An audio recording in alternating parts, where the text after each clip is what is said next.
जल जीवन मिशन के तहत छत्तीसगढ़ को बीते वर्ष की तुलना में 4 गुना अधिक अनुदान की राशि मंजूर।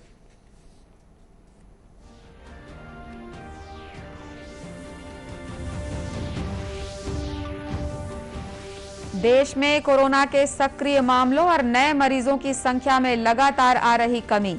छत्तीसगढ़ में पॉजिटिविटी दर 2.1% पर पहुंची।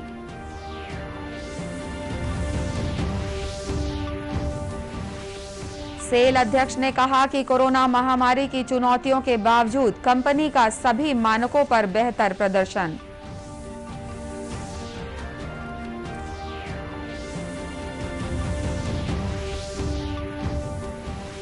और भारतीय जनता पार्टी की प्रदेश इकाई ने आज से राज्य सरकार के खिलाफ वादा खिलाफी महाअभियान की शुरुआत की।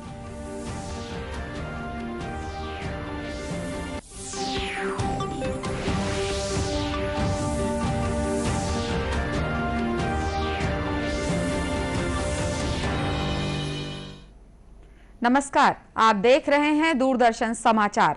मैं हूं अनुराधा दुबे और अब समाचार विस्तार से। केंद्र सरकार ने जल जीवन मिशन के तहत वर्ष 2020-21-22 के लिए छत्तीसगढ़ को बीते वर्ष की तुलना में 4 गुना अधिक अनुदान की राशि आवंटित की है। केंद्र सरकार ने करीब 1909 करोड़ रुपए छत्तीसगढ़ को अनुदान राशि मंजूर की है। साथ ही चालू वित्त वर्ष के लिए करीब 500 करोड़ रुपए की पहली किश्त भी जारी कर दी गई है। वहीं केंद्रीय जल शक्ति मंत्री गजेंद्र सिंह शेखावत ने कहा है कि छत्तीसगढ़ में प्रत्येक गांव के घरों में 2023 तक नल से शुद्ध पेयजल पहुंचाने के लिए हर संभव सहायता दी जाएगी। इस संबंध में उन्होंने प्रदेश के मुख्यमंत्री को पत्र लिखकर ग्रामीण घरों में नल जल कनेक्शन देने के काम में तेजी लाने का आग्रह किया है। श्री शेखावत ने छत्तीसगढ़ के केवल 11,521 स्कूलों और 4,810 आंगनबाड़ी केंद्रों में ही नल से पेयजल की व्यवस्था होने पर चिंता जताई।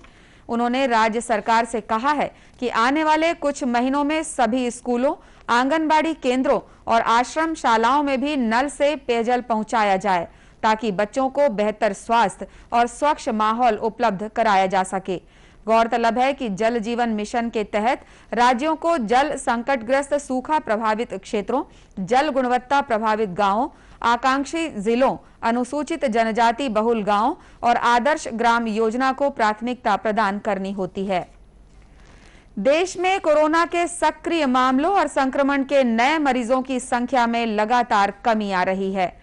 केंद्रीय स्वास्थ्य और परिवार कल्याण मंत्रालय ने कहा है कि कुल सक्रिय मामलों की तुलना में वर्तमान में मरीजों की संख्या केवल 3.68% है। इधर छत्तीसगढ़ में भी कोरोना संक्रमण की दर लगातार घट रही है। कल 11 जून को प्रदेश में पॉजिटिविटी दर 2.1% थी। राज्य में कुल 441 नए कोरोना संक्रमित मिले हैं। वहीं 1,600 से अधिक मरीज स्वस्थ हुए हैं। प्रदेश में वर्तमान में करीब 16,000 मरीजों का विभिन्न अस्पतालों और होम आइसोलेशन में इलाज चल रहा है। इस बीच प्रदेश में कल कोरोना से 15 मरीजों की मौत भी हुई। उधर केंद्र सरकार ने राज्य और केंद्र शासित प्रदेशों को अब तक 25 करोड़ 87 लाख से अधिक टीके उपलब्ध कराए हैं। केंद्रीय स्वास्थ्य मंत्रालय ने बताया है कि अब तक 24 करोड़ 76 लाख टीकों का प्रयोग हो चुका है। वहीं 1 करोड़ 12 लाख से अधिक टीके अभी भी राज्यों और केंद्र शासित प्रदेशों के पास उपलब्ध हैं। मंत्रालय ने बताया है कि राज्यों और केंद्र शासित प्रदेशों को आगामी 3 दिन में 10,81,000 वैक्सीन उपलब्ध करा दी जाएगी। वहीं प्रदेश में 18 से 44 वर्ष आयु समूह के लोगों का टीकाकरण किया जा रहा है। कल 11 जून तक राज्य में इस आयु समूह के 9,15,000 से अधिक व्यक्तियों को टीका लगाया जा चुका है।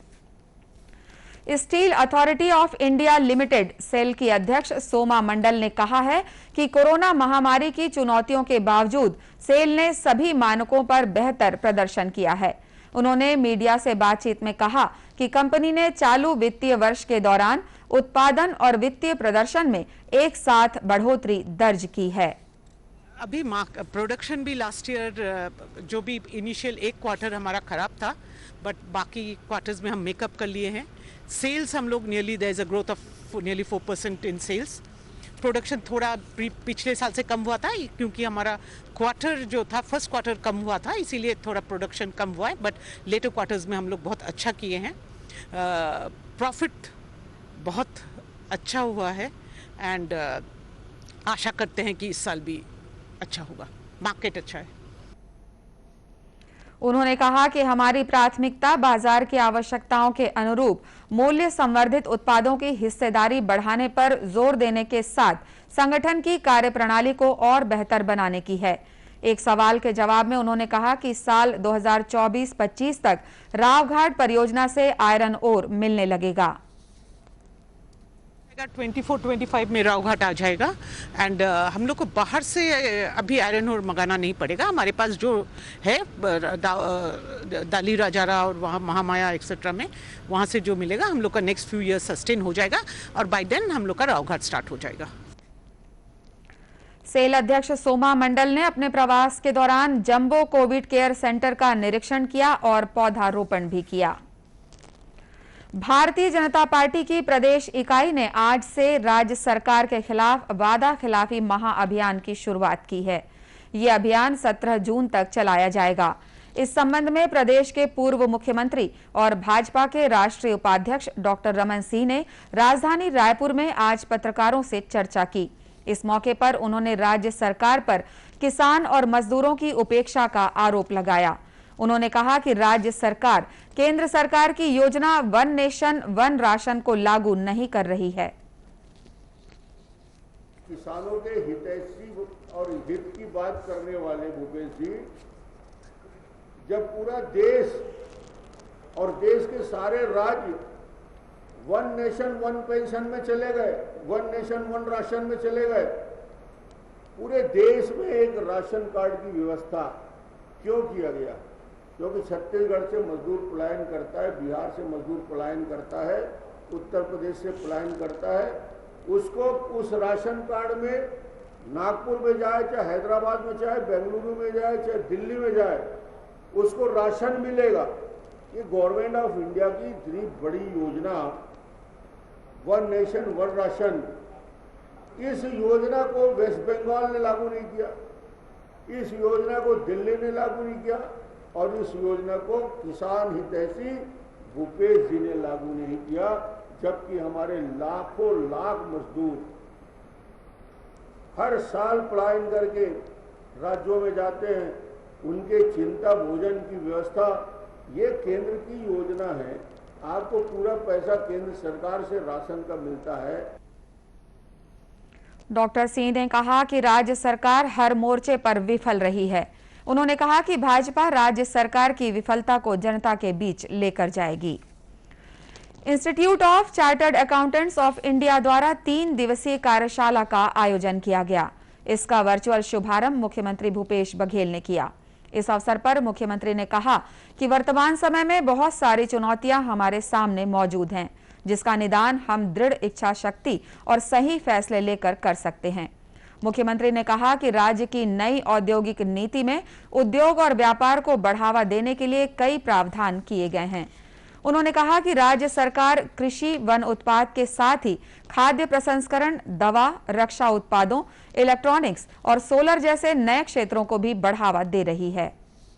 कि हमारी नई औद्योगिक नीति 2019-2024 बहुत ही आकर्षक है। छत्तीसगढ़ के संसाधन के राज्य में वैल्यू एडिशन की दृष्टि से बहुत उपयोगी है। खनिज आधारित उद्योग जैसे इस्पात, सीमेंट, एल्युमिनियम, बिजली आदि के लिए तो छत्तीसगढ़ देश में अव्वल 3 राज्यों में शामिल है। लेकिन अब हमारा जोर कृषि वन उत्पादों के साथ ही खाद्य प्रसंस्करण, दवा, रक्षा उत्पादों, इलेक्ट्रॉनिक्स, सोलर जैसे नए क्षेत्र व सेवा क्षेत्र में है। श्री बघेल ने इस मौके पर चार्टर्ड अकाउंटेंट्स एसोसिएशन से राज्य में उद्योग और व्यापार जगत से जुड़े निवेशकों को निवेश के लिए प्रेरित करने का आग्रह भी किया। मुख्यमंत्री भूपेश बघेल ने वीडियो कॉन्फ्रेंसिंग के माध्यम से आयोजित कार्यक्रम में मुंगेली और बेमेतरा जिले में 449 करोड़ रुपए के 396 विकास कार्यों का लोकार्पण और भूमि पूजन किया। मुख्यमंत्री ने मुंगेली जिले में 276 करोड़ रुपए से अधिक के विकास कार्यों में से करीब 154 करोड़ रुपए के कार्यों का लोकार्पण और 122 करोड़ रुपए से अधिक के 93 कार्यों का भूमि पूजन किया। इसी प्रकार बेमेतरा जिले में 172 करोड़ रुपए से अधिक के 134 विकास कार्यों का भूमि पूजन और करीब 27 करोड़ रुपए के 38 कार्यों का लोकार्पण किया। प्रदेश के कई हिस्सों में अगले 24 घंटों के दौरान भारी बारिश होने की संभावना है। मौसम विभाग से मिली जानकारी के अनुसार दक्षिण पश्चिम मानसून प्रदेश में सक्रिय हो गया है। इसके असर से आगामी 24 घंटों के दौरान रायपुर, दुर्ग, बिलासपुर सहित प्रदेश के कई अन्य क्षेत्रों में गरज चमक के साथ मध्यम से भारी बारिश होने के आसार हैं। वहीं एक दो स्थानों पर भारी से अति भारी बारिश होने की चेतावनी भी दी गई है। इसके अलावा एक दो स्थानों पर आकाशीय बिजली भी गिर सकती है। मौसम विभाग के अनुसार अगले 2-3 दिनों तक बारिश का मुख्य क्षेत्र प्रदेश का मध्य भाग रहने की संभावना है। गौरतलब है कि इस बार मानसून समय से पहले प्रदेश भर में सक्रिय हो गया है और इसके असर से बीते 2 दिनों से राज्य के अधिकांश इलाकों में बारिश हो रही है, जिसकी वजह से मौसम ठंडा हो गया है और लोगों को उमस और गर्मी से राहत भी मिली है। प्रकृति की सभी रचनाएं प्रत्यक्ष अप्रत्यक्ष एक दूसरे पर निर्भर हैं और उनमें हमारे साथ साथ नन्ही गौरैया भी शामिल है। घर घर की चिड़िया गौरैया आजकल बहुत कम दिखाई देती है। इसके संरक्षण के लिए कई संस्थाएं प्रयास कर रही हैं। कोरबा जिले में भी एक एनजीओ के द्वारा गौरैया चिड़िया के संरक्षण के लिए विशेष प्रयास किए जा रहे हैं। इस संस्था के द्वारा वनांचल और आवासीय कॉलोनी के पेड़ों पर मिट्टी के मटके बांधकर गौरैया चिड़िया का आशियाना तैयार किया जा रहा है। संस्था के अध्यक्ष अविनाश यादव ने बताया कि उनकी संस्था के सदस्य सांपों के संरक्षण के साथ ही विलुप्त हो रही चिड़ियों की प्रजाति को बचाने की दिशा में भी काम कर रही हैं। उन्होंने बताया कि विज्ञान सभा और वन विभाग के दिशा निर्देश पर पेड़ों पर मिट्टी के मटके लगाए जा रहे हैं ताकि गौरैया सुरक्षित ढंग से रह सके। पिछले 1.5 साल से इसके ऊपर काम कर रहे हैं। जैसे रुख मितान हो गया, चिरई मितान हो गया और आपका सर्प मितान हो गया, ये इसके ऊपर काम कर रहे हैं। और पहले आप देखे होंगे कि पहले गौरैया चिड़िया बहुत दिखती थी, अब वो दिखना बंद हो गई है। इस वजह से भी है कि पेड़ वेड़ सब कट रहे हैं, तो अब वो इधर पे आशियाना नहीं बना रहे हमारे घर साइड, तो उनको मिट्टी के जो घड़े होते हैं उस पर उनके लिए हम लोग घर बना रहे हैं। उनको वो पसंद रहता है और उनके पीने के लिए वो मटके का जो ऊपर का जो ढक्कन रहता है उसको रख रहे हैं ताकि उसमें पानी पिए, क्योंकि मिट्टी के बर्तन पे वो खाना पसंद करते हैं और पानी पीना पसंद करते हैं। वहीं संस्था के सदस्य रेखा श्रीवास ने दूरदर्शन समाचार से बातचीत में बताया कि आधुनिक बनावट वाले मकानों में गौरैया को घोंसला बनाने की जगह नहीं रहती, इसलिए हमारी संस्था गौरैया को बचाने के लिए हर संभव प्रयास कर रही है। पहले अपन लोग को गौरैया चिड़िया बहुत ज़्यादा दिखाई देती थी, बहुत सारे पक्षी दिखाई देते थे और अभी प्रदूषण के वजह से भी प्लस पेड़ पौधे बहुत ज़्यादा कम हो गए हैं, उसके वजह से चिड़िया नहीं दिखाई दे रही है। तो उसके संरक्षण के लिए अपन लोग यहाँ आए हुए हैं और मटका में पानी वगैरह रखने के लिए उसका आशियाना बना रहे हैं। गौरतलब है कि गौरैया बबूल, कनेर, नींबू, अमरूद, अनार, मेहंदी और बांस जैसे पेड़ों पर रहना पसंद करती है। साथ ही छोटे पेड़ों और झाड़ियों में भी गौरैया अपना घोंसला बनाती है। संस्था ने लोगों से इन पेड़ों को अधिक से अधिक संख्या में लगाने की अपील की है ताकि गौरैया की संख्या को बढ़ाया जा सके। दूरदर्शन केंद्र रायपुर से प्रसारित होने वाले प्रादेशिक समाचार को आप YouTube पर भी देख सकते हैं। हमारे YouTube channel Chhattisgarh DD news पर प्रादेशिक समाचार उपलब्ध रहेगा। YouTube चैनल का लिंक और QR कोड आप स्क्रीन पर देख सकते हैं। अपने एंड्रॉयड फोन से QR कोड स्कैन कर आप छत्तीसगढ़ DD न्यूज लिंक पर जा सकते हैं। इसके अलावा छत्तीसगढ़ DD न्यूज फेसबुक और ट्विटर पर भी उपलब्ध है। कोरोना से बचाव के लिए मास्क, सैनिटाइजर के साथ ही सोशल डिस्टेंसिंग का भी पालन करें। कोरोना को हराना है, मास्क जरूर लगाना है। इसी के साथ ये समाचार बुलेटिन समाप्त हुआ। नमस्कार।